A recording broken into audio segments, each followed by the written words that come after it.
और जिले में लोगों ने मिलकर के केवल जल स्रोत ही नहीं होते हैं, बल्कि आज छत्रपति शिवाजी महाराज को भी याद करूंगा और नौसेना को लेकर छत्रपति शिवाजी महाराज ने जो कार्य किए दौरान महाराष्ट्र के रायगढ़ किले में उस अवसर पर हम छत्रपति शिवाजी महाराज से हमारे भीतर हमारी विरासत पर की उस नन्ही गिलहरी के बारे में जरूर सुना। संकल्प दिया है 2001 के भूकंप में मारे गए लोगों को बनाया गया है। कच्छ जैसी जगह पर अंबाजी और पावागढ़ में भी मियां उद्यान तैयार किया जा रहा है। इस जगहों पर काम किया गया है। आपको Paris, Australia, Malaysia, Jammu Kashmir की खूब चर्चा होती है। ये बाहर भी पसंद किए जा रहे हैं। इशरत नबी और इन्होंने मीर सिस्टर ज्यादा पशु है और वो हर दिन काम खत्म करिए और निश्चय प्रेरणा दुर्गा जी, गोजी जी और दोनों ताल में बताऊंगा कि तालियों के साथ हमारे जो आपके चीफ गेस्ट हैं उनका हम लोग स्वागत करें।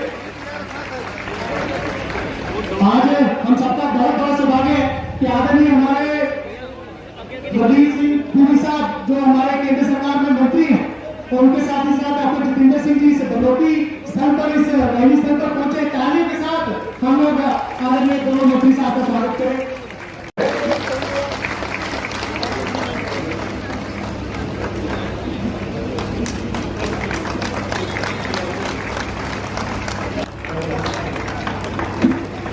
हमारे जिला के जिला परिषद के चेयरमैन और वाइस चेयरमैन रघुनंदन सिंह बबलू जी हरदीप पुरी जी को गीता देकर सम्मानित करेंगे।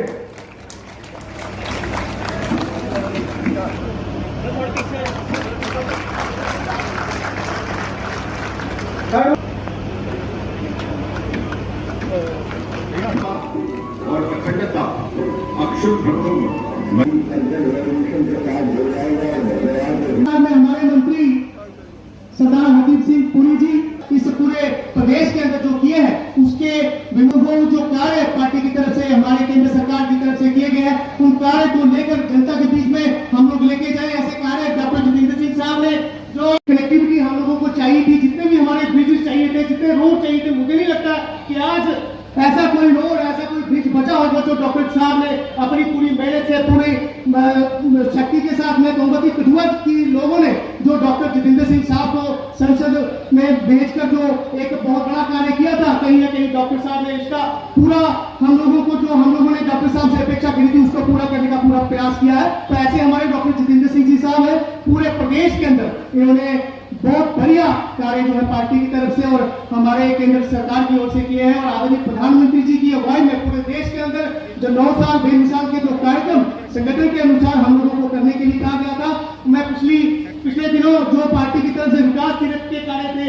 वो भी भारतीय जनता पार्टी की तरफ से एक एक कार्यकर्ता की तरफ से बहुत बेहतरीन तरीके से उस कार्यक्रम को अंजाम दिया गया। और संगठन के जो और भी कार्य थे आप सब लोगों ने बहुत मेहनत करी है। तो मैं आज इस गर्मी में भी आप लोग इतनी संख्या में आया तो मैं सबकी तरफ से जितने भी मंच पर मेरे साथी हमारे नेतागण यहाँ पर बैठे हैं एक बार फिर से आपका बहुत बहुत अभिनंदन करता हूँ। स्पेशली हमारे जो गेस्ट हैं जो दिल्ली से चलकर आए हैं हमारे डॉक्टर जितेंद्र सिंह साहब, हमारे सरदार हरदीप सिंह पुरी साहब, एक बार फिर से तालियों के साथ हम लोग इनका स्वागत करें क्योंकि आज हम लोग इनको सुनने के लिए आए हैं। तो कहीं ना कहीं मुझे लगता है आज हमने इनको बहुत समय दिया है और अपनी बात भी हमारे सामने रखेंगे और अपना मार्गदर्शन हम सबको देंगे। और एक बार फिर से मैं आप सबकी ओर से मंचा सिंह सबका बहुत बहुत आभार व्यक्त करता हूँ। बहुत 9 साल बेमिसाल के ऊपर आज यहाँ आए हुए हमारे यूनियन मिनिस्टर हरदीप सिंह पुरी जी और union minister doctor Jitendra Singh का पूरे जिला की ओर से हम स्वागत करते हैं और धन्यवाद करते हैं कि जो 9 साल बेमिसाल के उपलक्ष्य में आज यहाँ जो आए हैं और उनके साथ पूरा सम्मानित मंच जो यहाँ आया क्योंकि टाइम की कमी है 2 मिनट मुझे मिले हैं।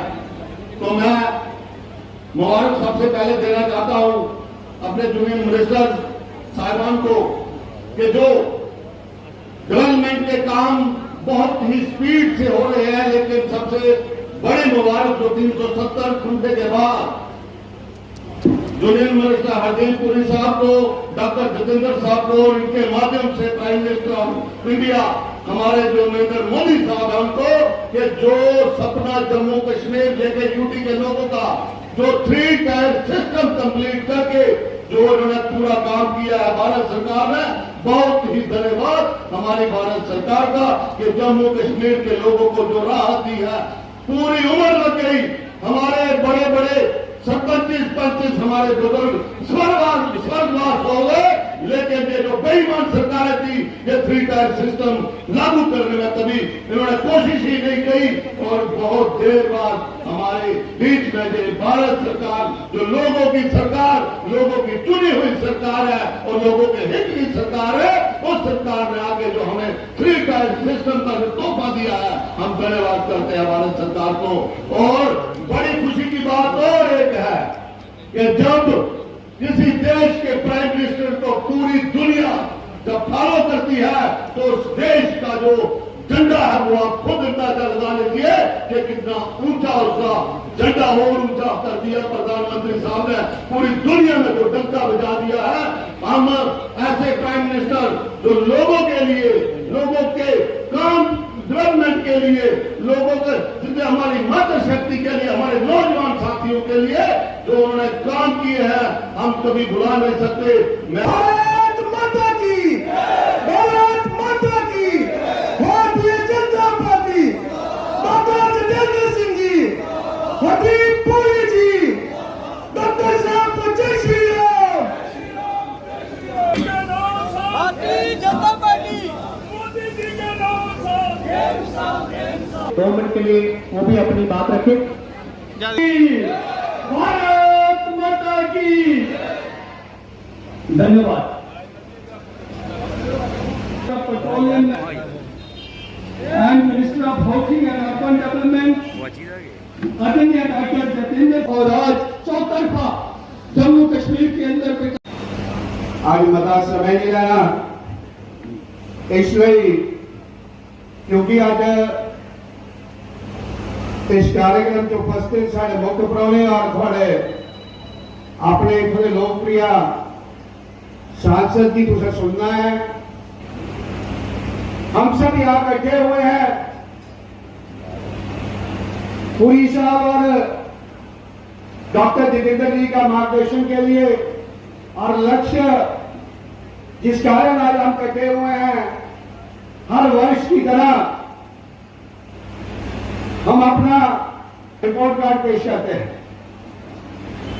और आज इस मोदी सरकार के 9 वर्ष पूर्व होने पर आज हम इस कठुआ बरनोटी में 9 साल बेमिसाल का आयोजन यहां रखा है। मैं इतनी बात जरूर कहूंगा कि वर्ष 2014 से पहले जब इस देश का चुनाव आने वाला था, और उस चुनाव से पहले मैं अक्सर ये बात कहता हूं कि इस देश में माहौल क्या था, वातावरण क्या था, चारों तरफ क्यास था, अनसर्टनिटी का माहौल था, भय था। और इस भय में अगर कोई चिंतित था तो आम जनमानस चिंतित है। और मैं अक्सर ये बात कहता हूं कि इस देश की एक स्वाभाविक गुण है इस देश में कि जब भी देश को जरूरत पड़ी तो इस देश के हर वर्ग में सर्व समाज ने एक मन से फैसला लिया। उसी तरह वर्ष 2014 में यह फैसला हुआ, कश्मीर से लेकर कन्याकुमारी तक एक मन से, एक आवाज से, एक मत से एक फैसला हुआ कि अगर इस देश का कोई नेतृत्व संभाल सकता है उसका नाम आदरणीय नरेंद्र भाई मोदी है। किस तरह देखते हैं सर? तो मैंने तो आज ऐसे कहा कि देश भर में 9 साल में बहुत काम बढ़िया हुआ है, बहुत तेज़ी से हुआ है।